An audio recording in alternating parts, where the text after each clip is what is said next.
Please हाँ वाजपेयी अध्यक्ष महोदय,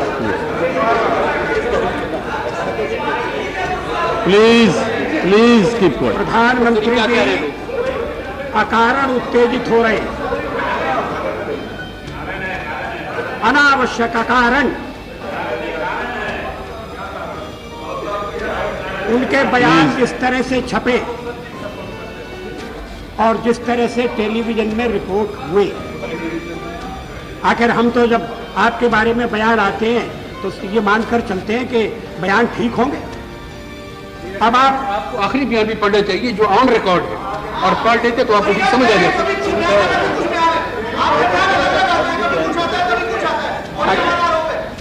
अगर पहले बयान में और आखिरी बयान में अंतर है तो लोगों के मन में भ्रम पैदा होना स्वाभाविक है। लोगों के मन होना चाहिए, आप जैसे लोगों के मन में नहीं होना चाहिए। आप समझदार आदमी हैं।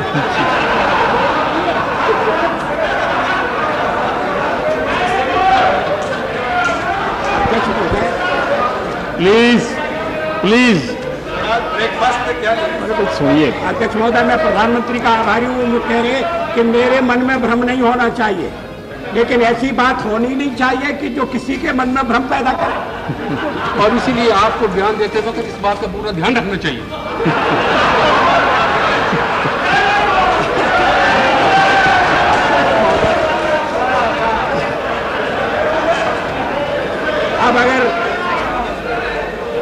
अब अगर सारा ध्यान हमको ही रखना है तो प्रधानमंत्री क्या करेंगे? Now the matter should be taken as close. Please ये आप देशभक्ति मुझे मत सिखाइए, मुझे इस देशभक्ति का पूरा ज्ञान। अध्यक्ष महोदय, आपको ही नाम एक मिनट अटल जी जरा हमको। प्लीज। उपाध्यक्ष जी, मैं बहुत विनम्र निवेदन करूंगा प्रधानमंत्री जी से कि जरा गुस्सा कम करें। मैं क्योंकि ये शोभा नहीं देता उनके लिए। और पहली बात मैं कहूं, अब मैं इस बात में पढ़ना नहीं चाहता था। बड़ा गुस्सा आता है, ये धर्म के नाम पर तोड़ना चाहते हैं, उसमें हम भी उनके कम विरोधी नहीं है, लेकिन धर्म के नाम पर ये देश नहीं टूटेगा। लेकिन देश को तोड़ने के लिए बाहर से जो बयान आते हैं उस पर प्रधानमंत्री जी आपका एक दिन भी गुस्सा मैंने नहीं देखा। पिछले 2 महीनों में कितने बयान आए हैं? क्या भारत सरकार की जिम्मेदारी नहीं थी कि उन बयानों का खंडन करे? गुस्सा यहाँ अटल बिहारी वाजपेयी पर करने के पहले श्रीमान प्रधानमंत्री जी थोड़ा अपने पर गुस्सा करना सीखिए कि बाहर की ताकतें भारत के बारे में अनाप शनाप बयान देती हैं और आपकी सरकार मौन रह जाती है, तो देश में ही नहीं दुनिया में आपके बारे में भ्रम पैदा होता है। इस गुस्से से भ्रम नहीं मिटने वाला।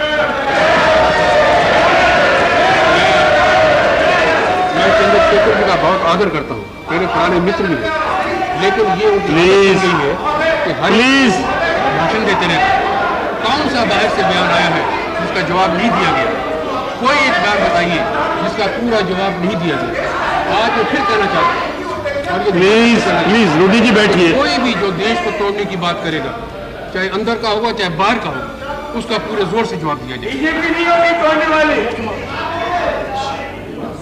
अध्यक्ष महोदय, प्रधानमंत्री को ये स्वीकार करना चाहिए कि जम्मू कश्मीर में उनके अलग अलग तरह के बयानों से भ्रम पैदा हुआ है, और अगर ये मामला सदन में उठाया जा रहा है तो उन्हें अवसर देता है कि आप स्थिति का स्पष्टीकरण करें।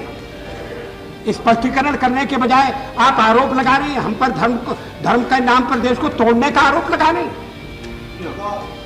ये आरोप निराधार है, ये शरारतपूर्ण है। बाबरी मस्जिद ऐसी टूट गई।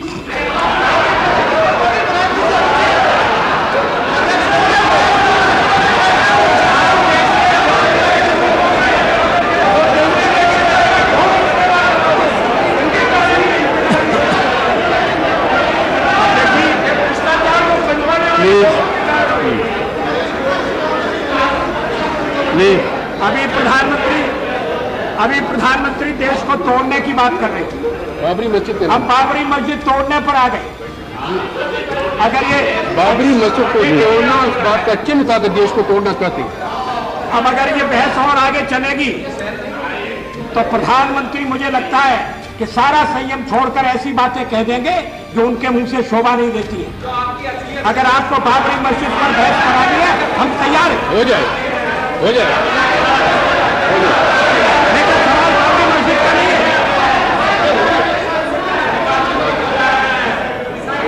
आखिर जम्मू कश्मीर के बारे में इस सदन ने एक प्रस्ताव पास किया है और प्रधानमंत्री ने भी माना है कि वो उस प्रस्ताव से बंधे हुए हैं, हर सरकार बंधी हुई है। उनका पहला जैसा बयान आया बिला शर्त बात को तैयार है। अब स्वाभाविक है, आप बैठे रहिए, टोकिए मत ज्यादा, क्योंकि अगर आप इस तरह से टोकेंगे तो हम भी टोकेंगे, फिर सदन नहीं चलेगा। आपको सुनने का भी धैर्य होना चाहिए।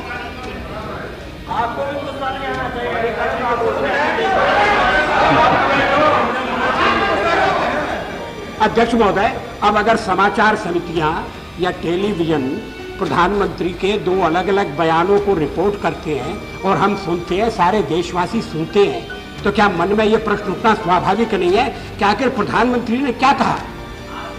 आपका बात का जो बयान आया वो ठीक आया, लेकिन इससे बात साबित हो गई कि जो पहले का बयान था वो गलत था।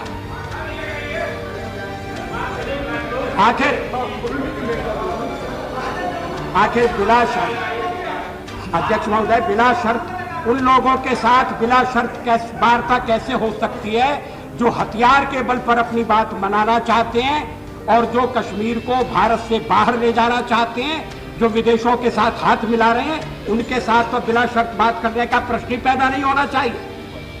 और अगर प्रधानमंत्री इतनी बात कहते और इधर उधर की गुफ्तगू न करते तो ये इतनी गर्मी पैदा नहीं होती। अब देखें आप कितने ठंडे हुए।